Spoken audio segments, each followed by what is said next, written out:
Yo, what's up? Welcome back to another episode of the TUES. Talking college basketball Tuesday. Coming off a pretty good weekend. I'm recording this before Monday night's action happened, so I can't tell you how we did on Monday yet. Hopefully by the time you're watching this, we had a good night. But I'm going to go through 4 or 5 games. We'll see what I have time for. Let's get it started. Welcome to the TUES. The TUES. TUES.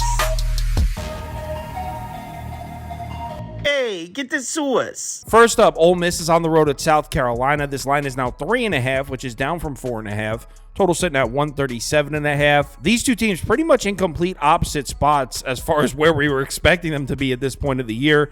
Both these teams were projected to be at the bottom of the conference. South Carolina 19-3, 11-1 at home, 5-0 against the spread in their last 5. Ole Miss 18-4. 3-3 in true road games, 3-2 against the spread in their last 5, and both against the spread losses were against Auburn. And if you check out their recent schedule, it's not like they're playing easy opponents. Ole Miss 18th in strength of schedule in the last 5 games, South Carolina 59th. Now, once we start to match these two teams up on the court, it's pretty clear that South Carolina is the better team. Ole Miss just not hitting shots in the last 5 games, just 179th in EFG. South Carolina, as we know, powered by their defense, 20th in defensive efficient field goal percentage in the last 5 games. The only edge for Ole Miss on the offensive side of the ball would be turnovers, 103rd. South Carolina doesn't force turnovers. That's the weak spot of their defense, 330th. So maybe Ole Miss will have some extra possessions here. But as a whole, it's kind of tough to find an angle for Ole Miss to score points in this one. If we pull up the shot charts, South Carolina defends the paint really well. The only weak spot of the South Carolina defense has been the mid-range shot. So, I mean, on paper, this is a pretty terrible matchup for Ole Miss offensively. And if we flip it over to the other side of the court and take a look at South Carolina's offense, now, this is a team, like I said, powered by their defense, but this offense has seen serious improvements from last year. Last season, averaging just 64 points a game. It's up to almost 73 now. Field goal percentage is up. They're turning the ball over far less. So South Carolina is not just a defensive team. They can score. As I said before, South Carolina 5 straight wins, and 2 of those games were against Tennessee and Kentucky. So it's hard to beat teams of that caliber with only a defense. This team's scoring points. And if you look at Ole Miss defensive numbers in the last 5 games, 306 in efficient field goal percentage. I mean, South Carolina, not much of an offensive rebounding threat, 188th in the last 5 games, but this might be a rare matchup where South Carolina actually has the rebounding edge because Ole Miss has been getting cleaned up on the defensive glass. If we take a look at the shot chart from the last 5 games, I mean, South Carolina should be getting buckets at the rim without a doubt. They should also be getting looks from outside. To be honest, this line doesn't make a ton of sense to me. I feel like it should be South Carolina -7, -7.5. I feel like they're the far better team at home where the defense has been excellent. So maybe I'm the biggest square in the world, but I got to go with the Gamecocks here. South Carolina -3.5 next game. ACC up next. We got Clemson on the road at Chapel Hill. North Carolina laying 8 points or 7.5 or 8.5, depending on your sports book. This line's kind of all over the place. Total sitting at 153.5. This Clemson team got off to a really strong start this season, but since conference play has started, it's been pretty much a downhill sled. 4-6 in ACC play, 4-6 against the spread in those games as well. Meanwhile, on the North Carolina side, it's been almost the exact opposite. They're 10-1 in conference play, 8-3 against the spread in those 11 games. So Clemson seems to have lost their stride when conference play started, and North Carolina found it. Now, if we take the full season numbers for these two teams, you'll see offensively, there's actually not much of a difference here. Clemson, 22nd in offensive rating, UNC 24th. The difference here comes on the defensive end and pace as well. North Carolina runs the 40th fastest pace in college basketball. Clemson, 235th. And then, as I mentioned, defensive rating, it's not even a discussion. North Carolina, 29th. Clemson, 190th. And if we isolate it to just conference play, we're just looking at the last 10 games here where Clemson really started to struggle. You can see there's a definite edge here on this side of the ball. Clemson's offense against UNC's defense, 199th in efficient field goal percentage compared to 2nd for UNC's defense. North Carolina's defense should also have the clear-cut edge on the glass as well, 9th in defensive rebounding rate compared to Clemson's 90th, and also at home in Chapel Hill, North Carolina's 1st in defensive rebounding rate, so they do not give up second chance opportunities at home. If we take a look at the shot chart, I guess we can make a case for Clemson having a little bit of an edge as far as the mid-range shot, but really tough to base a handicap on the mid-range shot because it's not the most frequently used. UNC plays elite defense against the three-point shot. It's just, this is a tough matchup for Clemson's offense. But when we flip it over to the other side of the court, this is where we can actually find some value on Clemson. You can see in the last 10 games, North Carolina, 233rd in efficient field goal percentage, compared to Clemson's 262nd. So Clemson's defense has been bad, but North Carolina's struggled a bit offensively. North Carolina still has the edge in the rebounding department. That goes without saying. And turnovers, I mean, I guess Clemson not going to force many turnovers in this one, but still, the point is North Carolina's offense not nearly as elite as their defense. And if we pull up the shot charts here, you can actually make a case that this is a decent matchup for Clemson's defense, which is crazy to say since Clemson doesn't have a defense. But Clemson's weakness defensively is stopping the three-point shot. 231st above the break, 324th in the corner. North Carolina's been terrible shooting the three ball recently. 223rd above the break, 173rd from the corner. So North Carolina, if they can't capitalize and hit their three-point shots, this might be actually a tough matchup for them, which is why I think this might be a sneaky little spot to take the points and fade UNC. Coming off the huge Duke win, I'm down. I'm going to take the points. I see an 8.5 out there. I'm going to take it. Clemson plus 8.5 next game. BYU on the road at Oklahoma. Oklahoma catching 1 point at home. The total sitting at 151.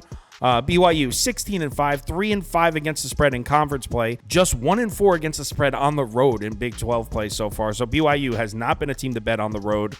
Oklahoma 16-6, 4-5 against the spread in conference play, 7-6 against the spread as a home team this year. If we isolate the numbers to the last 5 games, Oklahoma just 2-3 in their last 5, 0-2 at home. So they've lost back-to-back home games here to Texas and Texas Tech.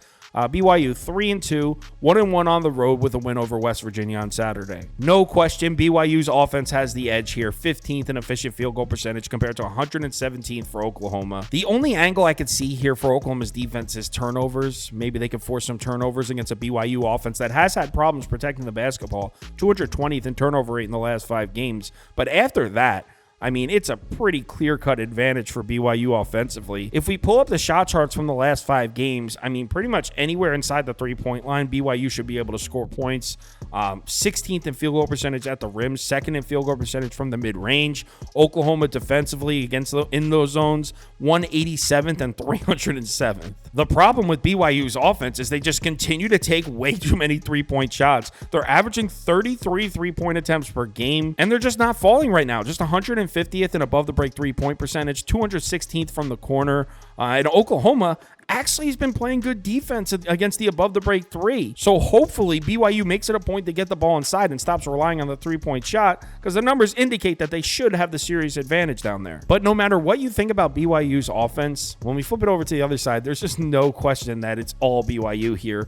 Oklahoma's offense is, I mean, it's been terrible. 299th in efficient field goal percentage. That's in the last 5 games. BYU's defense hasn't been anything special, but compared to Oklahoma's offense, they have the serious advantage. The only positive angle for Oklahoma on this side of the ball is also turnovers. They protect the basketball well, while BYU doesn't really force turnovers. But, I mean, college basketball is about hitting shots, and 299th in efficient field goal percentage just is not going to win you basketball games. And if we pull up the recent shot zones, I mean, this is just terrible. Oklahoma takes most of their shots at the rim, and just like every other shot zone on this chart, they're just not making them.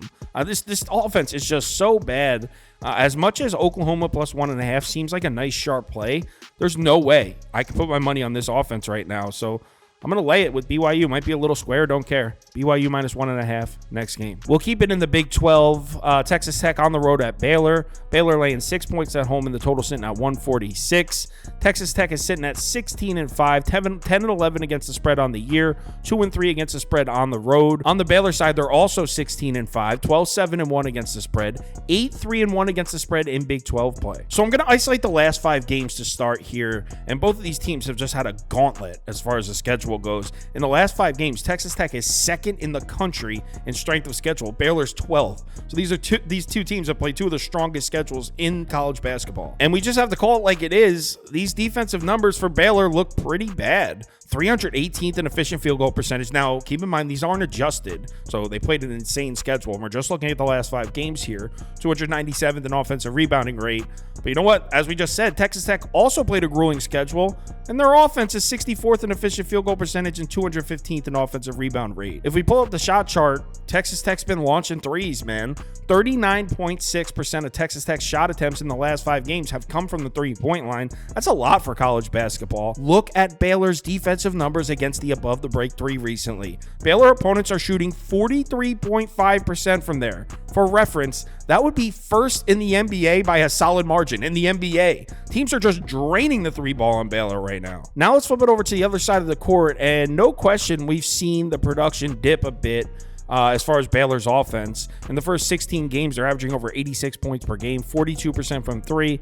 In the last 5, down to 77 and 36%. But as we just pointed out, they've played an extremely tough schedule in the last 5. And it doesn't get much easier here. Texas Tech is a tough opponent, but the fact that this game's at home in Waco is huge because Texas Tech's defense on the road has been pitiful. We've brought this up on the channel before.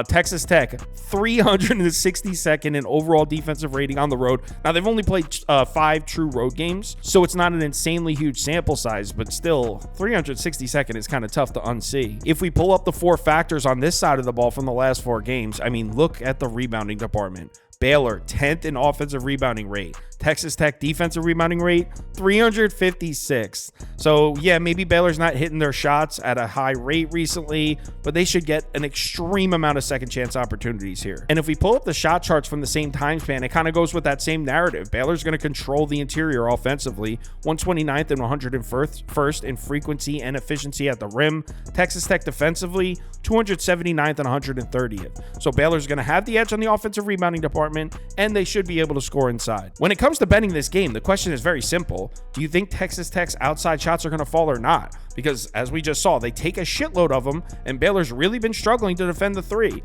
If Texas Tech's outside shots are falling, they should be a live dog here. If they're not, Baylor will win and cover. So it's really just betting on whether or not you think the threes are going to fall.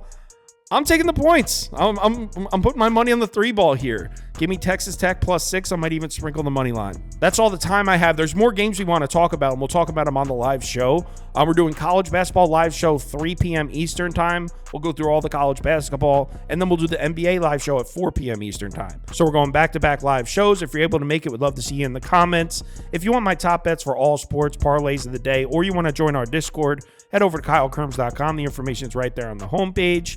Let's have ourselves a solid Tuesday night. Remember to bet responsibly, and I'll talk to you in the Discord.